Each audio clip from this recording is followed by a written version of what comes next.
Everybody all right? Everybody all right? Yes. That's better.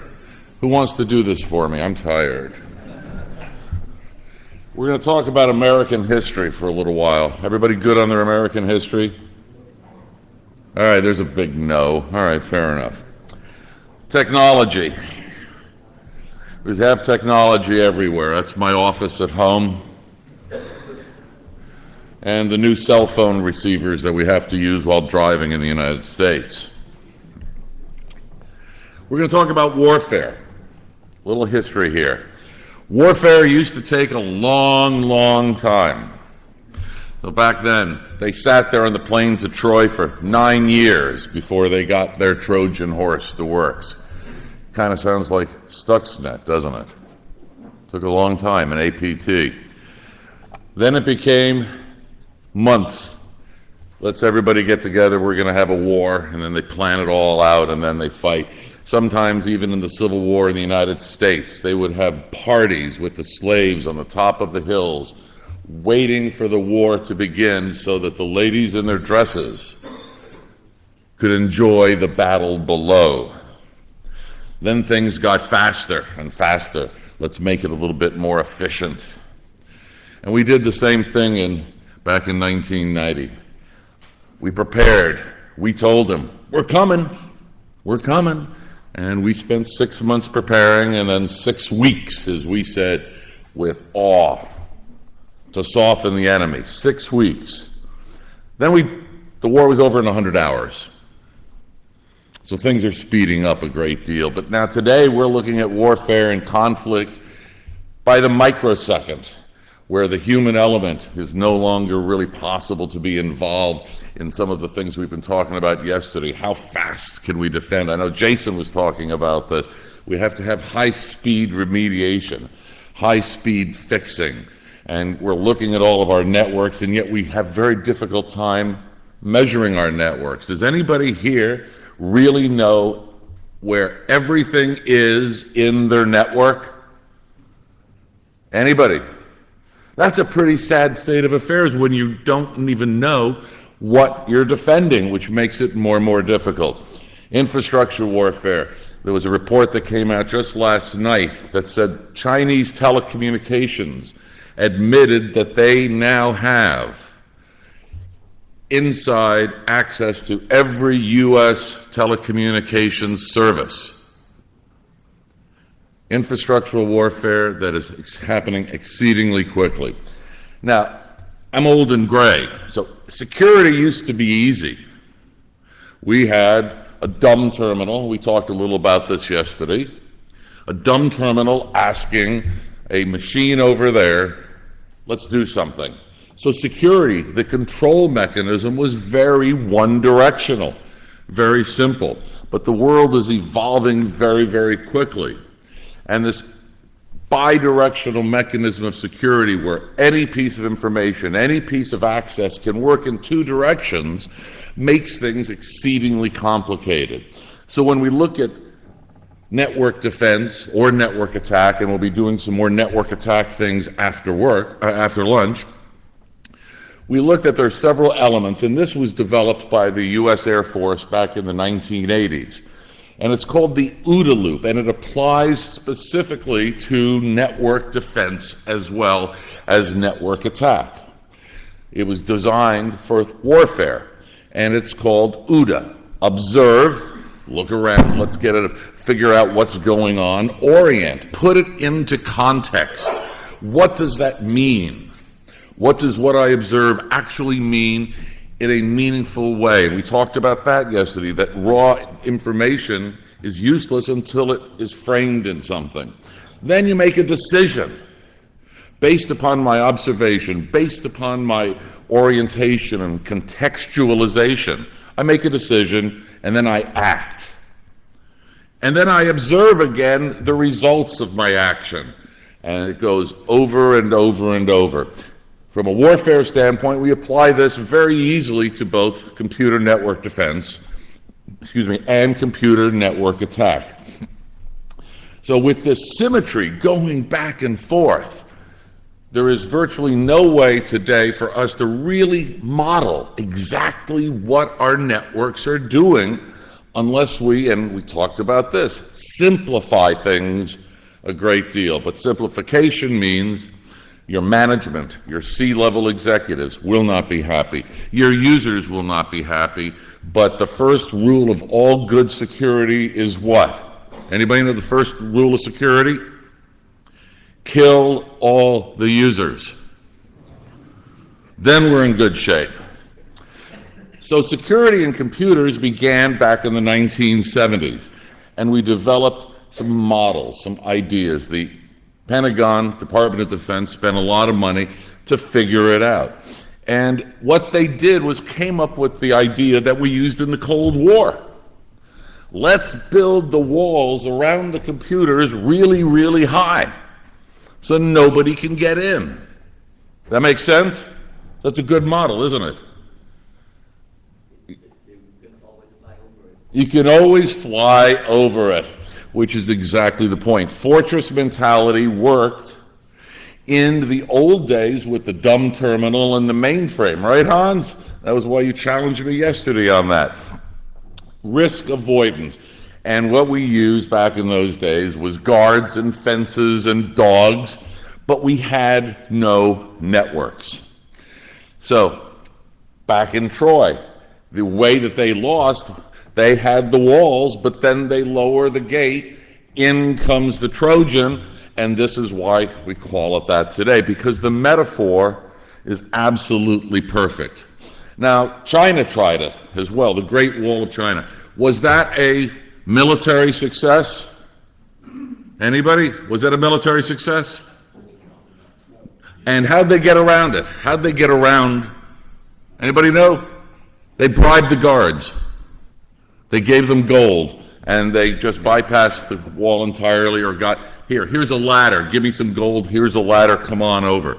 Did not work. So defeating fortress mentality, we saw then again come up in the Middle Ages with Da Vinci and the catapult, avoid the walls. And the siege warfare became, how do I defeat the wall? Some people try to beat on the wall very, very hard. Some people try to go over the wall, or in Great Wall of China, they were using social engineering, as we talked about yesterday with Chris. Maginot Line, after World War I, said, never again will the Germans come in to France. That was a military success, correct? What did they do? They said, oh, Belgium's over there. Let's go take care of Belgium first, and then we'll come on down to Paris. Doesn't work. So early security models that we developed through the Department of Defense took this approach. Keep everybody out. Now, how would that work in today's world? Keeping everybody out of your networks. Is that really your goal? Do we want to keep people out of our networks? That's not such an easy question anymore, is it? Because we want to be able to do business. And doing business means that they have to get into some of our networks, but not all of the portions of our networks. If we can put a wall, is that going to work? And we're seeing that this does not really work. So we have to look at some other approaches. Now, the way that it was decided to do this back in the 1970s was called the reference monitor. And it was a simple, and I think it was a great model. There's a system request, stop processing, go over, look up the ACTs, the access rules of the system, make a decision, and then either go or no go. So this is a small version of the OODA loop in the reference monitor that the military developed in the 1970s to apply to computers. This worked for one-way security in a simple system from dumb terminal to mainframe. Now, what happens if I take this model and put it into a network? What happens to my network? Anybody? What happens to my network? Sorry? It will not run anymore because it will absolutely slow everything down because we're not using single requests anymore. For every single request that we think of as an operational object, there's hundreds of small little objects and processes and decisions that need to be made. And the amount of horsepower, CPU processing power required to make this work would make the networks almost non-usable. So throughout the last 30 years, we have all of these various flavors of this. In 1987, TSEC, U.S. government, military, NSA said, we better go look at how to secure a network. And they came out with what we called the Red Book. And it was about this thick. Did anybody here read the Red Book? Anybody old enough to remember? Do they teach it anymore? Oh, we got somebody back there going, hey, I read it. And at the end of all 400 pages of the Red Book, the government's best minds, they said, well, basically, we don't know how to secure a network. And that was where we were left in 1980. So there's been a couple of other attempts, and now we've got various flavors of a little certification here and there. But that certification is almost meaningless because the minute you change one bit of code, that certification is now gone.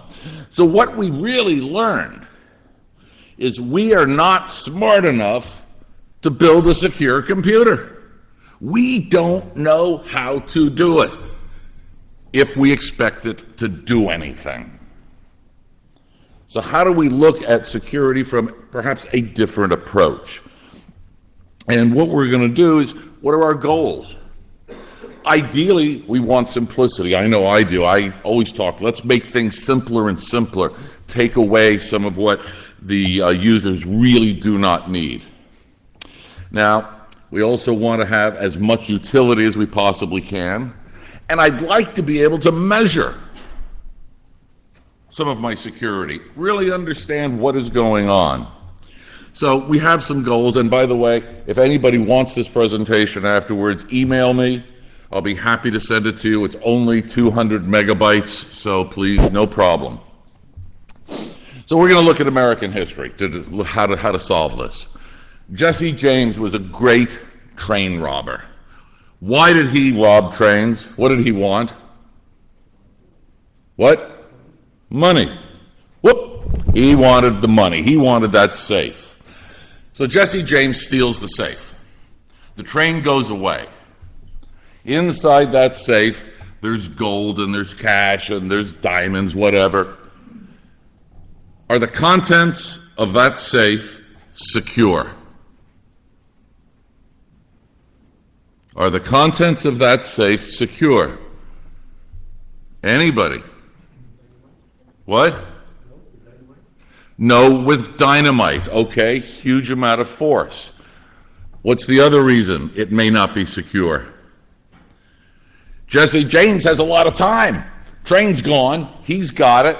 He could use dynamite. Maybe he could drill it. Maybe a hammer on the locks. He has a lot of time to play around with the safe. And today the equivalent model would be an APT. Plenty of time to do it. So who's the safe and the contents secure from? The good guys, not from the bad guys.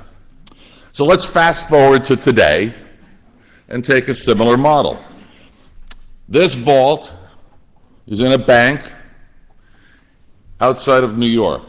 That metal is made from the alien metal that the U.S. has at Area 51. It's impenetrable metal. It's 6 foot thick all the way around. And inside of it is millions and millions of dollars. When that vault door is closed, are the contents of that safe secure? Why?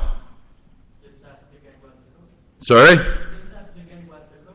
Have to get the code. And where do you get the code? From the guy, whoever the bank manager, somewhere, somebody's got a code. So what are you going to do? You're going to do some social engineering. I don't know if Chris is still here. You're going to torture the guy. What are you going to do? You go not directly at the fortress walls. You go around them by using other techniques. Again, it's a matter of time. So there's ratings.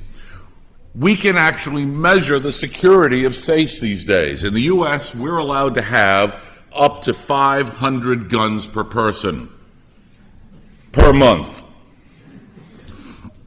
So we have gun safes, millions of gun safes, and they are rated. They are rated for how much temperature it takes to burn through the walls over what period of time.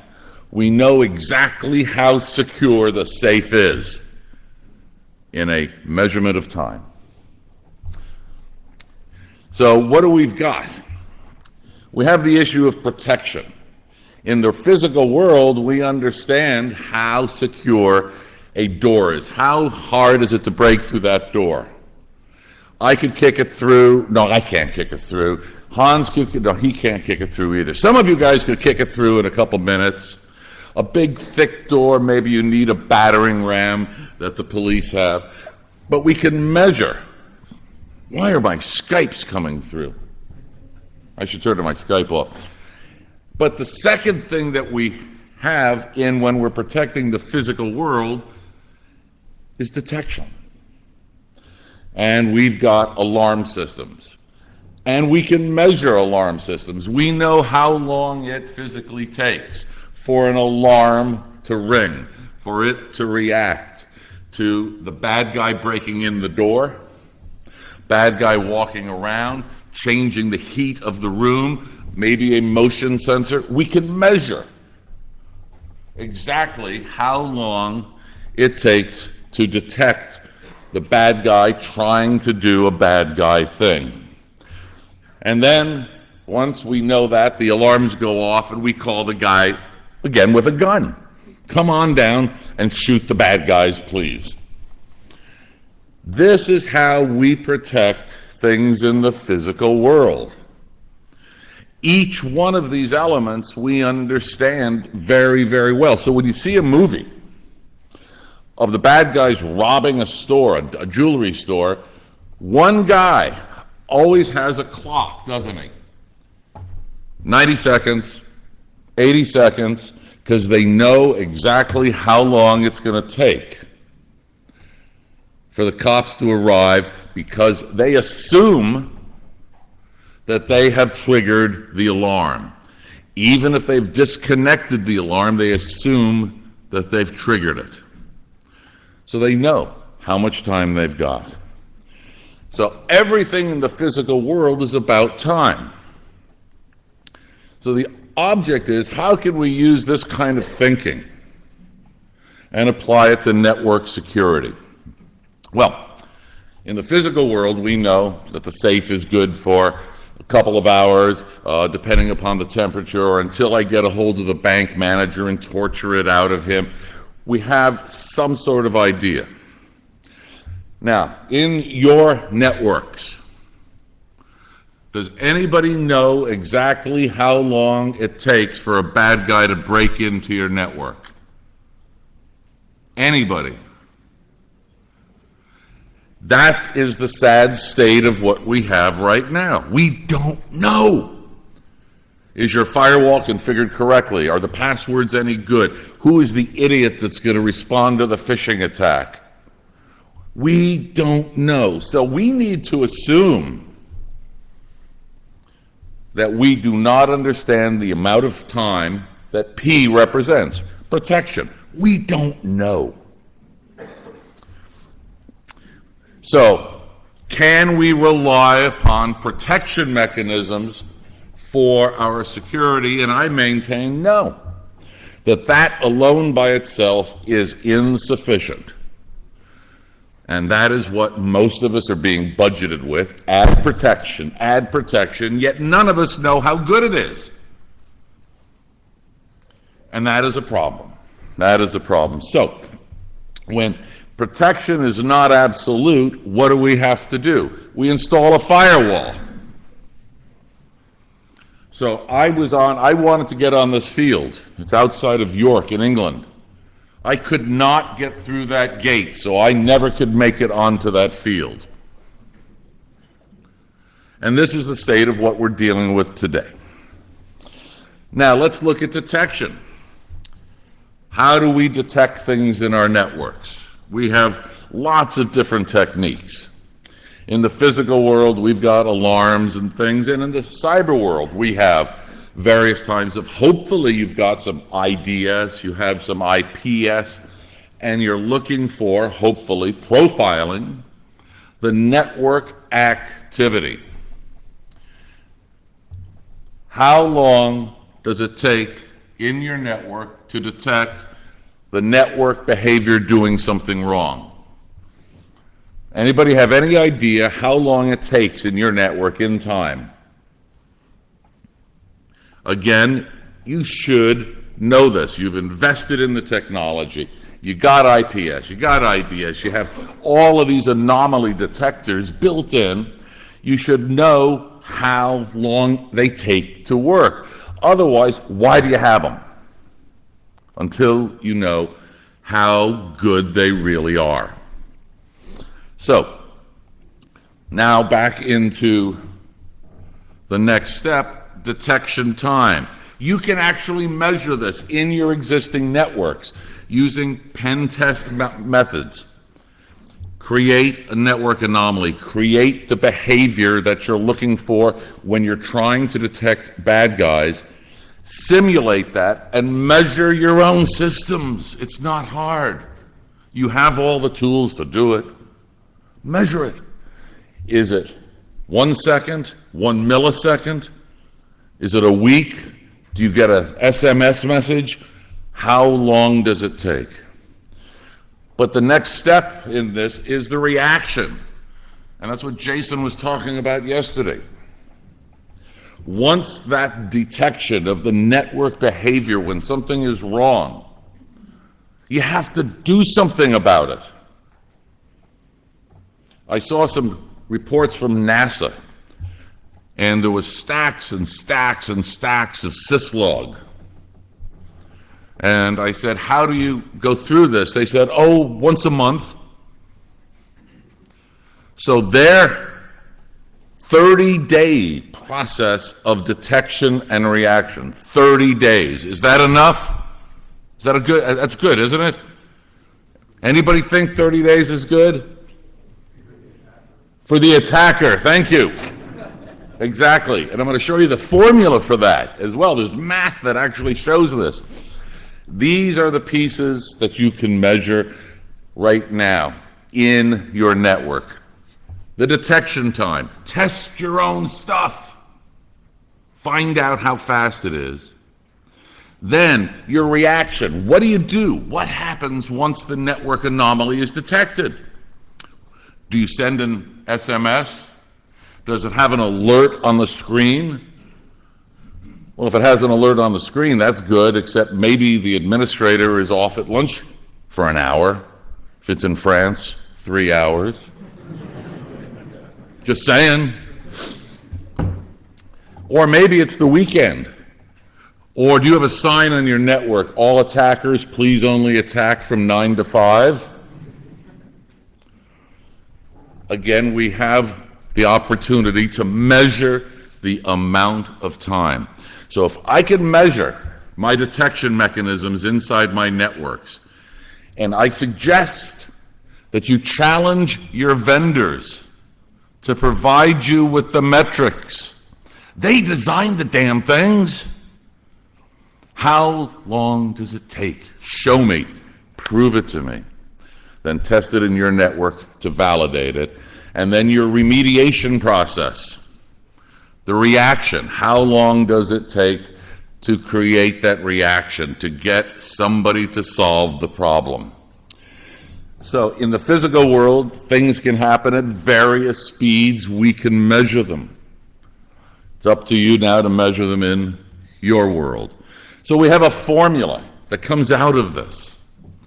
And it fundamentally says, if the amount of protection that my network defenses have, measured in time, is greater than the amount of time it takes to detect and react to a bad guy doing a bad guy thing in my network, I have a secure environment. Think about it. It's not going to appear magically to you now, but think about it, and I'll give you all the slides. But this formula is the basis of how you can begin to actually measure the effectiveness of all of the spending that you're doing in your networks and prove to your bosses it's good and maybe actually get some more money. Now, here's the problem. We do not know, we've all just said, we don't know how good our defenses are. We spend millions and millions and millions of euros on our defenses, yet not one of you can tell me how good they are. Because we don't have the technology to measure the effectiveness of protection in the cyber world like we do in the physical world. So what we do, we have to assume I have no protection. Assume for a moment that all of that investment is zero when it comes to time. Therefore, we end up with a new value called E, exposure. If you measure your detection, you measure your reaction, you now know the maximum amount of exposure time that you have in your networks. Very, very simple concept. You can actually measure the exposure that your networks have got. So one of the questions that comes up then is, how much damage can a bad guy do in your network in 5 minutes, 10 hours, 30 days? So it becomes very clear that I want my time, my detection time and my reaction time to be what? What do I want them to be? Anybody, what do I want them to be? Sorry? Short. I want the high-speed detection. I want high-speed reaction. So we can actually look at these things because they're all measurable. I don't know on my protection, but my detection time. Detection should be really, really, really fast. These are wires we're dealing with, electronics.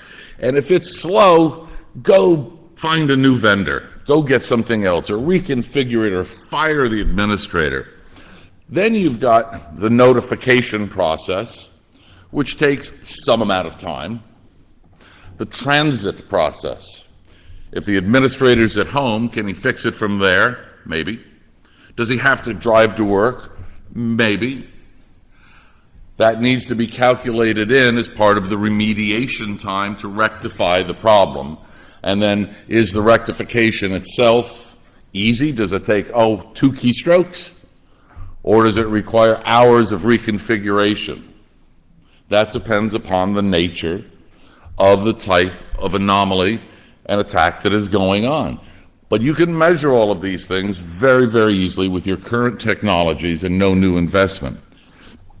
Now that was with this prior slide is with human interaction. But should we have human interaction on everything we do? And I'm suggesting no. Automate some of your reactions. Your networks should start being smart enough, and you have the technology right now to do some of these things. And some of the better firewalls allow. There's Renee. He's a friend of mine up at, you know Renee, don't you? It's like Renee, he's on and off all the time. You should be able to automate this. And when you automate it, things speed up. So over here, in this example, we have an exposure time of 8.8 minutes based upon just some model I made up. And only looking at it from confidentiality violation standpoint of stealing and downloading data, because we've heard yesterday some of these APTs that the guy sitting in the network for weeks or months at a time, he downloaded 1.7 terabytes. Well, that takes some time. Time. Funny, we come back to that word again. And time is a function of bandwidth. and file size. And there's math, and I'll show you how this all works. You can figure out exactly what is going to be exposed. So I want to speed this process up, so maybe I should automate some of it. So if my detection is really, really fast, my notification and transit should be electronic speed again. And my rectification, there are certain things I can figure out well in advance, and I can remote automate into my access control tables. If this happens, cut this off. Real simple, very easy. If I see this, do this. If I see that, do that. And we call those reaction tables. Oh, there's a chart here somewhere on it. My reaction table should give me an idea, and you set the rules. You set the rules. I don't set the rules, and every company's rules are going to be a little bit different. If you see something go wrong, have an automated process to respond as quickly as possible, because in this case, now my exposure time, because I've automated it, I've removed the human from the process, is down to less than 1 second. And in less than 1 second, he's not going to get your 200 million file names from Sony, are they? Because that takes a little bit longer. That takes weeks. So speeding the process up is absolutely critical. So protection, you can look at it this way. Why bother investing in new firewalls and new defensive technologies until you really understand what your detection technologies are capable of doing and your reaction processes and policies within your own company? Until you know those, spending more and more and more money on a new firewall or a new access control mechanism that you cannot measure, where's the value in it? So this is part of the math as well, and again, you can have copies of the slides as to which files become targets, and it's all a matter of the bandwidth of your network and the amount of access time you allow the bad guys to have to your networks before you actually do something about it. And again, don't worry about writing all the math down. You can have them all. So the bad guys often will say, well, I'm going to go cut the alarm. So in this case, we're attacking the detection mechanism. So many alarm systems, and we see this in movies with bomb makers. If you cut the wrong wire, the bomb goes off. What they have done is added a layer of protection to a detection mechanism. If you cut the alarm wire, the alarm will go off. So one way of looking at your networks is to add an additional layer of protection to whatever your detection mechanism is. And you can do the same thing to your reaction channel. I want to cut off the phone that calls the police, would be the physical model in the case of a jewelry robbery, perhaps. In your world, how does remediation take place? What is the vulnerability in your remediation process? If you don't know this, you cannot plan for proper remediation. So how far do you want to carry this? You can go on and on and on. It can get crazy. But the model and the principle of using P is greater than D plus R will work no matter how far you want to go. Reaction channels. Every organization should have a method of reaction. Now, is it within one department? Maybe. Is it throughout the entire company? Maybe. That's up to you. Multiple reaction channels, depending upon the level of sensitivity of what you're trying to protect. That's fine too.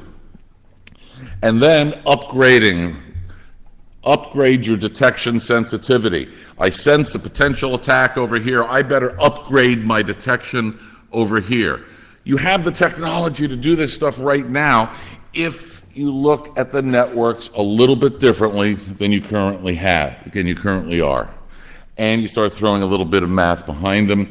And here's a case of a reaction matrix of different types of attacks. And some of them we use. 3 bad passwords, you're cut off. We do that now, and hopefully you do. And so there's various other types of attacks that you want to be able to detect and hopefully have an automatic reaction to. So, very simple model. We're talking about adding a feedback process to protection or detection or reaction where you determine how long something should take. This can be coded in 6 lines. How long should something take? If it takes longer, something is wrong. Do something about it. 6 lines of code to put this into place. It also works by looking at denial of service within your own networks to identify what is going wrong and reacting to it by using what we call OOB, out-of-band communication, because so much of DDoS today is merely overwhelming a primary communications channel. If you don't have an alternative out-of-band communication channel as part of remediation, you will continue to be victimized. Add that little bit of external, inexpensive these days, method of alternate band of communication. So, defensive time-based security, simple process. It's looking at what you currently have, actually measuring what you currently have, getting your vendors involved with it, and then making some appropriate decisions. And you can actually throw numbers at it now. Here's my ROI. Here is my value loss potential based upon my current infrastructure, my current defensive posture. And again, you can have all of these because the same sets of numbers work for attack. And attackers can use the same methodology, and when they're looking at your networks, this is what they're looking at. So I'm going to move on to something very quickly about how to launch a nuke. Anybody know how to launch a nuke? Come on, you're French. Come on. 2-man rule. 2-man. You got to have 2 guys that have they don't care if they blow up 20 million people, and each one has a key separated by 20 feet, and if one guy doesn't turn the key, at least in the U.S. this is true, I got to shoot him. So then somebody else comes down and then we can launch the keys. It's called the 2-man rule. Now let's look at combining time-based security and the 2-man rule. Right now, today, we have single administrative root control. One guy is responsible. One guy has the control. I think that's stupid, because how much do you trust people? And we'll be talking more about that in the attack section later on today. So since one guy cannot work 24 hours a day, we must have multiple administrators over the same root mission-critical systems. And this weakens security because I've got more people capable of either making a mistake or going malicious on me. So what do? We go to the 2-man rule. 2-man rule says the first guy's got to, and actually that's a girl, believe it or not, the first person has to make the security change. Second person has to enforce it. The problem with this, however, is the amount of time that it takes to get the second person to agree. And we've all seen this with managers and executives where we work now. How long does it take people to get to agree? Nothing gets done, and we pull our hair out. So what do? We apply time-based security feedback mechanisms for the approval cycle. We change the fundamental way that we code in the root process for access control in mission-critical systems. So one guy makes a decision. Part of the design says, we're going to give the second guy 1 hour, 1 day, you choose, to approve or disapprove of that system change. And it's a very simple process, simple Boolean logic. There's a lot of math behind here where you can actually examine the vulnerability to your networks based upon how much you trust these people, which I haven't had time to get into. There's math on that. How much you trust the second person, how long it takes them to react to it, and then plug that back into the time-based security formulas and come up with a hard number as to the actual security level of your network. And you can make it all sorts of cool Boolean stuff and change things. It's a simple and or with a time-based feedback mechanism, which is age-old, except we don't use it in security for reasons that escape me. Fundamental formulas to the whole thing. Very, very simple. And the attackers know these. They know these things. And how do we know? Because we go to the movies. They've been using them for decades. Yet this industry, we have forgotten about how simple some of these ideas really are. So we're not going to go to Wayne Gretzky. I know I'm out of time, and I know I covered a lot of material very quickly.